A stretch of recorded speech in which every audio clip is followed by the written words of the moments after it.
स्मशानातील सोनं. लोकशाहीर अण्णाभाऊ साठे यांची ही कथा. शेजारच्या गावात एक बलाढ्य सावकार मरण पावल्याची बातमी ऐकून भीमानं ताडकन उडी मारली. त्याला समाधानाचं भरतं आलं होतं. आनंद त्याच्या हृदयात मावेनासा झाला. त्यानं त्या गावाकडे पाहून भरकन आपली नजर आकाशात सूर्याकडे झुगारली. सूर्य तेव्हा मावळत होता. आकाशात पावसाळी ढगांनी गर्दी केली होती. ते नांगरून पडलेल्या जमिनीप्रमाणे ओबडधोबड दिसत होते. त्या अक्राळ विक्राळ ढगातून मावळता प्रकाश मुंबईवर वर्षत होता. वारा मंद वाहत होता. त्यामुळे ते घनदाट जंगल करकरत होतं आणि त्या जंगलात बसलेली ती 50 झोपडी भेदरलेली होती. जुने पत्रे, चटया, फळ्या, पोथी यांनी तिथं घरांचा आकार घेतला आणि त्या घरात माणसं राहत होती. बेकार वस्तूंनी तिथं बेकारावर चा धरली होती. दिवसभर पोटाच्या पाठी धावून दमलेली माणसं आता तिथं स्थिरावली होती. सर्वत्र चुली पेटल्या होत्या. हिरव्या झाडीतून शुभ्र धूर रिंगाळत होता. पोरं खेळत होती. एका प्रचंड चिंतेखाली भीमा विचारमग्न बसला होता. त्याच्या हृदयात भयंकर हुरहुर बसली. त्याला त्या मेलेल्या सावकाराची ओढ लागली होती. त्याचा आत्मा कित्येक वेळा त्या गावच्या स्मशानात जाऊन परत त्या चिंचेखाली आला होता.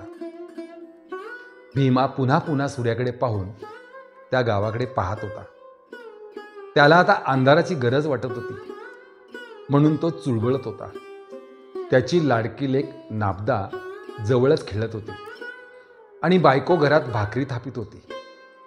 हा भीमा अंगापिंडानं जबरा होता. तो भर पैलवानासारखा दिसे.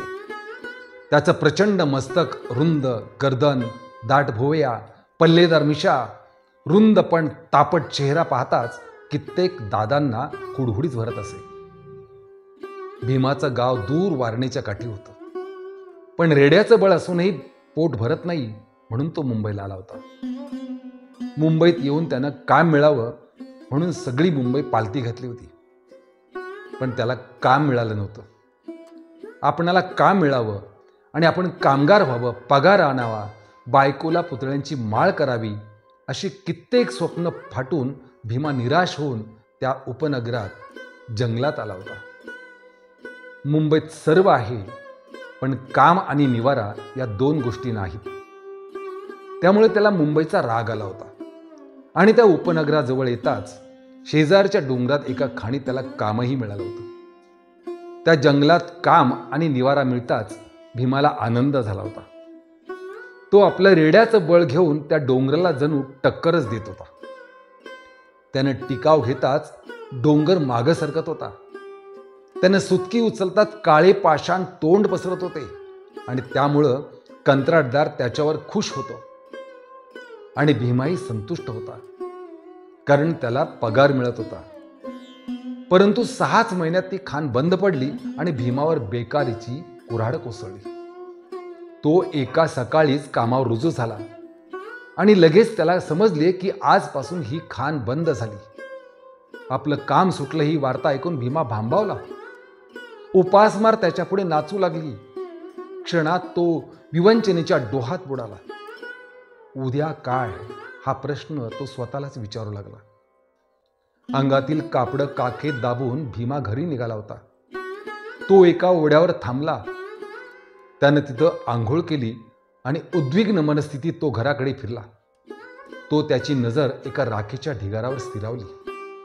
ती राख मड्याची होती. जळकी हाडं सर्वत्र पसरलेली होती. त्या मानवी हाडांच्या जळक्या खुळक्या पाहून भीमा अधिकच गंभीर झाला. एखादं बेकार असेल, बिचार कंटाळून मेलं असेल, सुटला असेल एकदाच, असं मनाला वाट सांगू लागला. आपणही असेच मरणार. 2 दिवसात उपासमार सुरू. मग नाबदा रडत बसेल, बायको मलूल होईल आणि आपण काहीच करू शकणार नाही.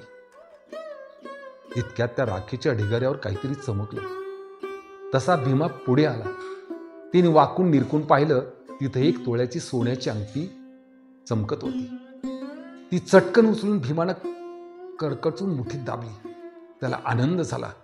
1 तोळा सोनं आणि तेही मड्याच्या राखेत. याचा त्याला हर्ष झाला. मड्याच्या राखेत सोनं असतं याचा त्याला नवीन शोध लागला होता. जगण्याचा मार्ग सापडला होता. आणि दुसऱ्याच दिवसापासून भीमा त्या प्रदेशात सर्वत्र हिंडू लागला. नदी नाल्यातील मसनवटे तुडू लागला. प्रेतांची राख जमवून तो चाळणीत चाळू लागला आणि रोज त्या राखेतून सोन्याचे कण कण काढू लागला. बाळी, मुदी, नथ, पुतळी, वाळा असे काही ना काहीतरी तो रोज घेऊन येऊ लागला. भीमाचा हा नवा उद्योग जोरात सुरू होता. तो निर्भय होऊन राख साळीत होता.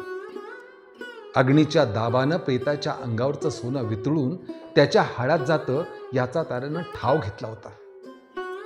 जळकी हाडं वेचून तो त्यातून सोन्याचे कण काढी. कवट्या फोडी, मनगट, कुडी पण सोनं मिळवी. संध्याकाळी तो कुर्ल्याला जाऊन ते सोनं विकून रोख रक्कम मोजून घेई आणि घरी येतेवेळी नाबदासाठी खजूर येई. त्याचा तो धंदा अखंड चालला होता. भीमा प्रेताची राख चाळून जगत होता आणि त्यामुळं जगणं आणि मरणं यातील अंतर त्याला कळेनसं झालं होतं. ज्याच्या राखेत सोनं असेल ती राख श्रीमंताची आणि सोनं नसेल ती राख गरिबाची, अशी त्याची ठाम समजूत झाली होती. मरावं तर श्रीमंतानं आणि जगावं तर श्रीमंतानं, गरिबानं मरू नये असा त्याचा दावा होता. अवमानित पामराला जगण्याचा आणि मरण्याचा मुळीच अधिकार नाही असं तो शेजाऱ्यांना दरडावून सांगत होता. जो मरते समयी तोळावर सोनं दाढेत घेऊन मरतो तोच भाग्यवान असतो असं त्याचं मत होतं. बेकारीच्या उग्रतेनं त्याला उग्र केलं होतं. तो रात्रंदिवस मसनवटी ढुंडाळीत होता. मडं हे त्याच्या जीवनाचं साधन झालं होतं. त्याचं जीवन मड्याशी एकरूप झालं होतं. सूर्य मावळला, सर्वत्र अंधार पसरला. भीमाच्या बायकोनं भीमाला जेवण वाढलं. जेव्हा तो गंभीर होऊन जेवू लागला, आज कुठंतरी जाणार हे तिच्या लक्षात आलं. कुठं जाणार वाटतं? मला वाटतं हे काम नको आम्हाला. दुसरं कुठलं तरी काम करा. मड्याची राख, सोनं, संसार हे सारं विपरीत आहे. लोक नावं ठेवतात. तू बोलू नको. तिचं बोलणं ऐकून भीमाचं मन दुखावलं. तो चिडक्या स्वरात म्हणाला, मी काहीही करीन, त्यांचं काय जातं? माझी चूल बंद झाल्यावर कोण पेटवणार आहे का? तसं नव्हे. नवऱ्याचा तो उग्र स्वभाव पाहून ती हळूच म्हणाली, भूतासारखं हे हिंडणं चांगलं नाही. मला भीती वाटते म्हणून म्हणते. मसनवाट्यात भूत असतात? अगं असं तुला कोणी सांगितलं? अगं ही मुंबई एक भूतांचा बाजार आहे. खरी भूतं घरात राहतात आणि मेलेली त्या मसनवाट्यात घुसतात. भूतांची पैदास गावात होते, रानात नाही. त्याचं हे बोलणं ऐकून ती गप्प झाली आणि भीमानं निघण्याची तयारी केली. तो गुरकून म्हणाला, मुंबई चाळून मला काम मिळालं नाही, पण मड्याची राख चाळून सोनं मिळालं. डोंगर फोडला तेव्हा 2 रुपये दिले मला, पण आता सहज ती राख मला 10 रुपये देते. असं म्हणून तो घराबाहेर पडला. तेव्हा बरीच रात्र झाली होती. सर्वत्र निशब्द शांतता नांदत होती आणि भीमा निघाला होता. भीमा अंधारातून निघाला होता. त्यानं डोकीला टापर बांधली होती. वर पोत्यांची खोळ घेतली होती आणि कंबर बांधली होती. काखेत एक आणीदार पहार घेऊन तो ढेंगा टाकीत चालला होता. त्याच्या सभोवताली घोर अंधार थैमान घालत होता.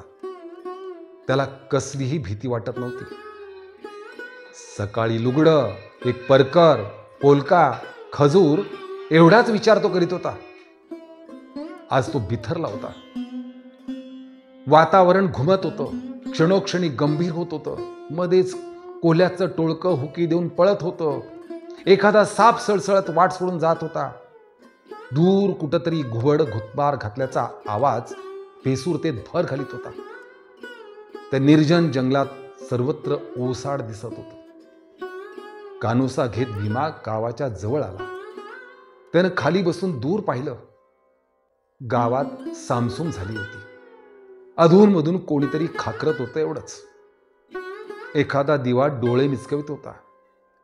परिस्थिती अनुकूल आहे असं पाहून भीमाला आनंद झाला आणि तो चटकन स्मशानात शिरून त्या आजच्या सावकाराची नवी गोरी शोधू लागला.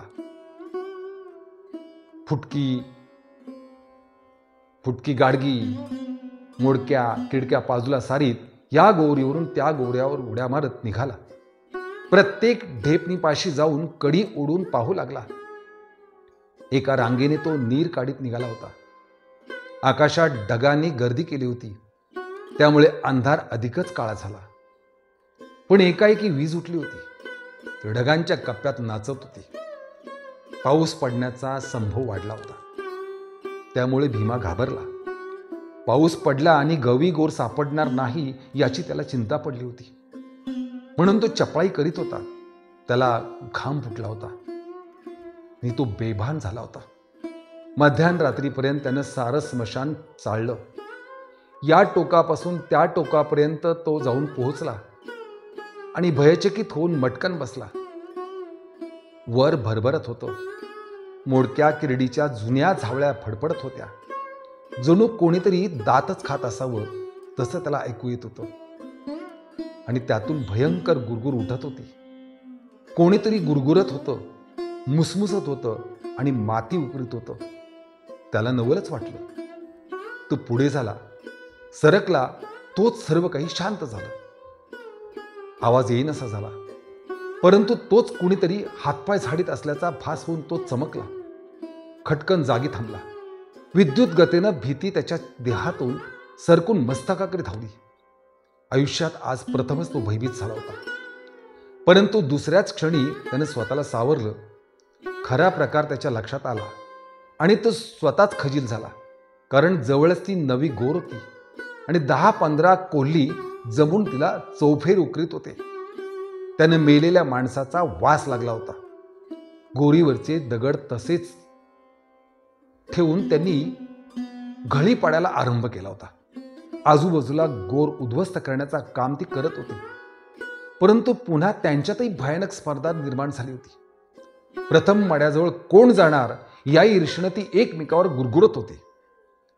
पुन्हा नाकानं वास घेत होती आणि प्रेतांचा वास येताच ती सर्व शक्ती एकवटून माती उडत होती. हा प्रकार लक्षात येताच भीमा चिडला.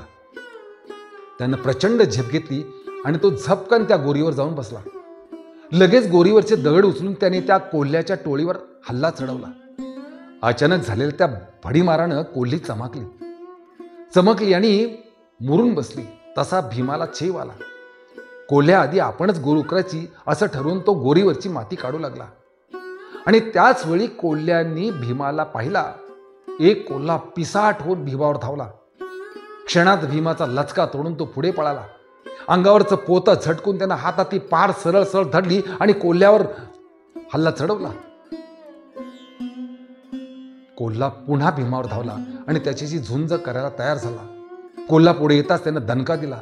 झपाट्यानं कोल्हा गारच झाला. बाजूला पडून त्यानं हातपाय खोडून प्राण सोडला आणि रणधुमाळी पुन्हा सुरू झाली. पुन्हा भीमा गोर उकरू लागला. मग सर्व कोल्ही त्याच्यावर तुटून पडली. भयंकर युद्धाला प्रारंभ झाला. भीमानं निम्मी गोर उकरून मढं अर्ध उघडं केलं होतं. पण कोल्ह्यांच्या हल्ल्यापुढं तो भांबावून गेला होता आणि हातात पहार घेऊन त्यानंही प्रतिकाराला सुरुवात केली होती.